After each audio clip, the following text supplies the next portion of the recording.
Le box-office a déjà dépassé 10 milliards de won sud-coréens, et il est toujours en projection dans les cinémas en Corée du Sud. Si vous regardez ce film, vous découvrirez que ce réalisateur est vraiment exceptionnel. Le concept des deux héroïnes principales est très puissant. Chaque scène est remplie de beauté, même les rôles secondaires sont au sommet de leur beauté et d'intelligence. Voyons donc comment ce film, si avantageux, a été réalisé.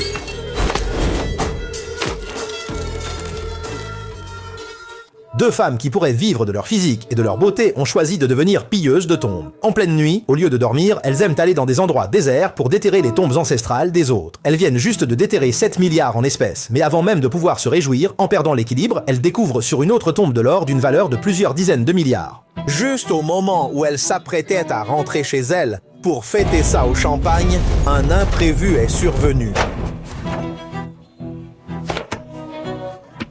Le jour, Misin est employée dans un magasin de fleurs, et la nuit, elle se transforme en la principale hôtesse d'un célèbre club. La raison pour laquelle elle travaille si dur est simplement de vouloir économiser de l'argent pour acheter le magasin de fleurs où elle travaille, et une grande maison confortable, afin de mener une vie normale avec sa meilleure amie.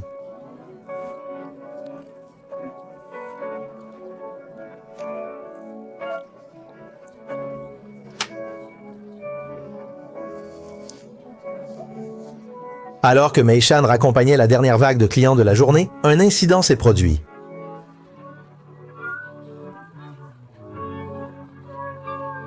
Il s'avère que l'ancien propriétaire du bar, le président Choa, a prétexté avoir de nombreuses maisons à bas prix pour emporter l'argent que toutes les filles avaient économisé pour acheter une maison et l'a utilisé pour parier sur des matchs. Puis, après avoir tout perdu, a choisi de se suicider. Et Mi-seon avait confié les 7 milliards qu'elle avait économisés au prix de sa vie ces dernières années. En apprenant cela, Mi-seon ne pouvait plus rester en place. Alors elle est allée avec son ami Dao Jing au funérarium pour faire un scandale. En colère, les deux femmes non seulement ont frappé quelqu'un, mais ont aussi volé tout l'argent des contributions.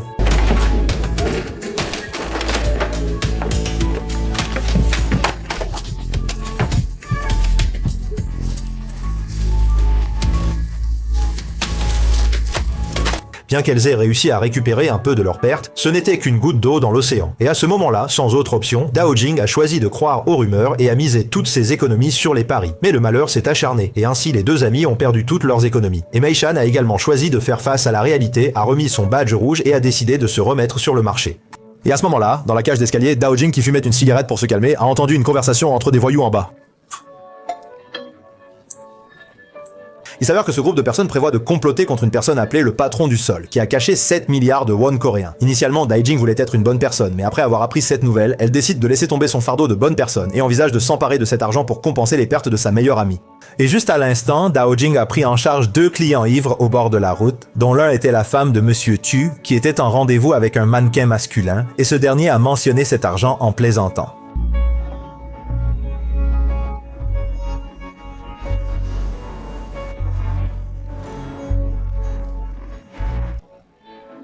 Il est évident que ce mannequin masculin est de mèche avec ce groupe de petits voyous. Ensuite, Dao Jing a raconté cette affaire à Mei-chan et très vite, les deux ont ciblé le patron Tu. Mei-chan a également averti Dao Jing de se méfier de cette femme appelée Wang Niu. C'est la tueuse à gages du patron Tu et si elle vous prend pour cible, vous devenez soit un idiot, soit vous disparaissez directement.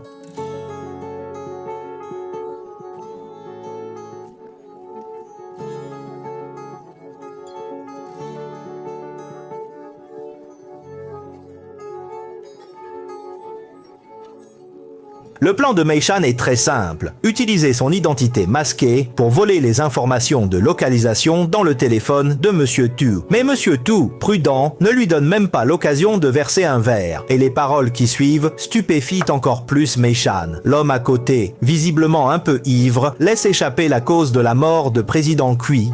C'est précisément ce patron qui a monté un coup pour que l'équipe truque le match, ce qui a conduit le président Choa, qui a tout perdu, à choisir le suicide. Il est évident que l'argent de Mei-chan est entre les mains de ce patron, ce qui a renforcé la détermination de Mei-chan à voler l'argent. Juste au moment où Mei-chan s'apprêtait à passer à l'étape suivante, le patron, sur ses gardes, a soudain demandé à Mei-chan d'enlever son masque pour boire.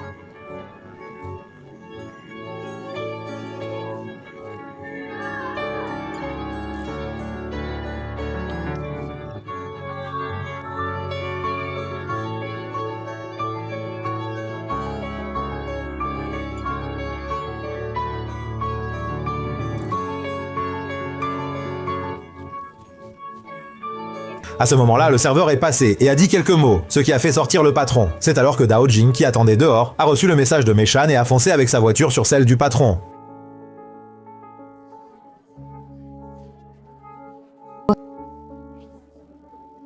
À ce moment-là, la tâche de Dao Jing est de continuer à harceler le patron Tu pour donner du temps à Mei Shan.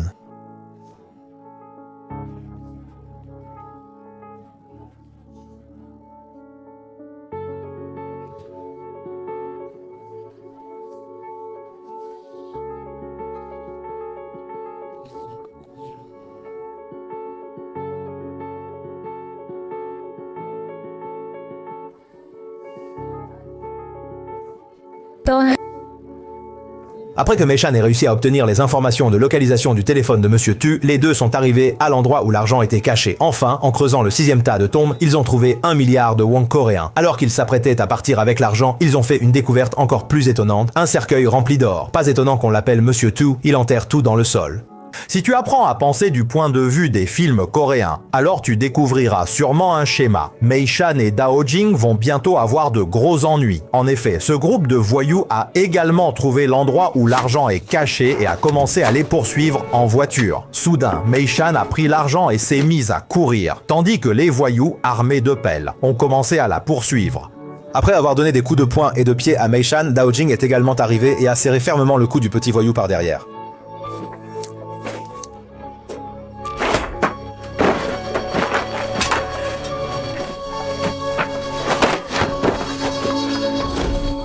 Le petit voyou qui s'était libéré de ses liens a pris la pelle et a voulu déboîter le bras de Dao Jing pour qu'elle ne puisse plus jamais conduire. À ce moment-là, pour sa meilleure amie, Mei Shan a jeté le sac d'argent. En partant, le petit voyou a encore jeté un coup d'œil depuis la voiture, ce qui a fait transpirer de peur Mei Shan et Dao Jing. Heureusement, le petit voyou était aveugle comme une taupe et n'a pas découvert l'or caché dans la voiture. Après les avoir raillés, il est parti. Cependant, tout cela faisait partie du plan de Mei Shan, qui était d'utiliser ce milliard de won pour dissimuler les dizaines de milliards d'or dans la voiture et faire porter le chapeau au petit voyou, afin de gagner du temps pour elle et Dao Jing pour s'échapper. Ils se sont donc rendus chez maman et ont dépensé 1 milliard de won pour acheter sa vidéo compromettante avec l'ambassadeur japonais. Parce que Mei Shan savait que, pendant cette période, Mamie était en contact étroit avec l'ambassadeur. Elle a demandé à Mamie de contacter l'ambassadeur pour les rencontrer dans un magasin de fleurs, afin que l'ambassadeur les escorte d'urgence, elles deux et un colis, à l'étranger. Elle a appris que le patron de la Terre, volé par son aîné, avait d'abord tué sa propre femme, puis envoyé le tueur à gages Wang Niu pour enquêter sur l'affaire. Wang Niu a appris le plan des petits voyous par la bouche du mannequin masculin. Alors il est allé chez eux.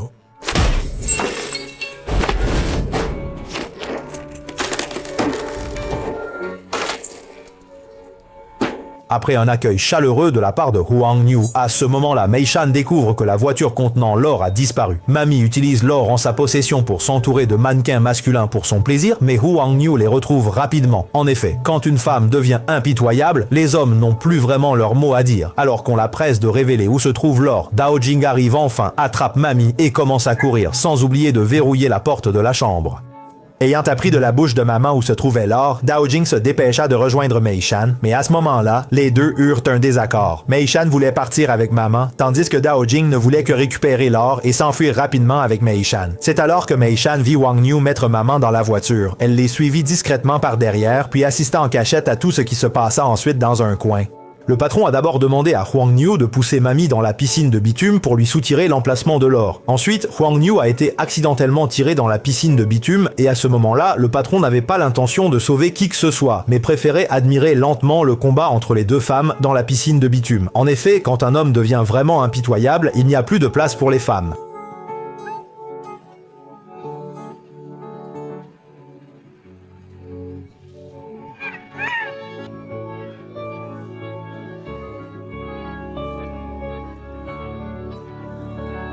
Même si ses yeux étaient rouges de larmes, Mi-seon n'osait pas émettre le moindre son. À ce moment-là, les deux femmes versèrent des larmes de désespoir, incapables de comprendre ce qu'elles avaient fait de mal. De l'autre côté, grâce à l'endroit indiqué par maman, ce cercueil rempli d'or était enfin de retour entre les mains de Dao Jing. Mais en apprenant la nouvelle de la mort de maman, les deux sœurs ont directement brûlé leur passeport, prêtes à venger maman, puis avec un tube de liquide dont elles ne savaient pas ce que c'était, elles allaient d'injecter une dose aux petites frappes. Et les petites frappes, qui avaient été battues par le patron, étaient manifestement rancunières et ont fourni une information importante. Ensuite, Mei Shan a raconté la nouvelle à toutes ses amies.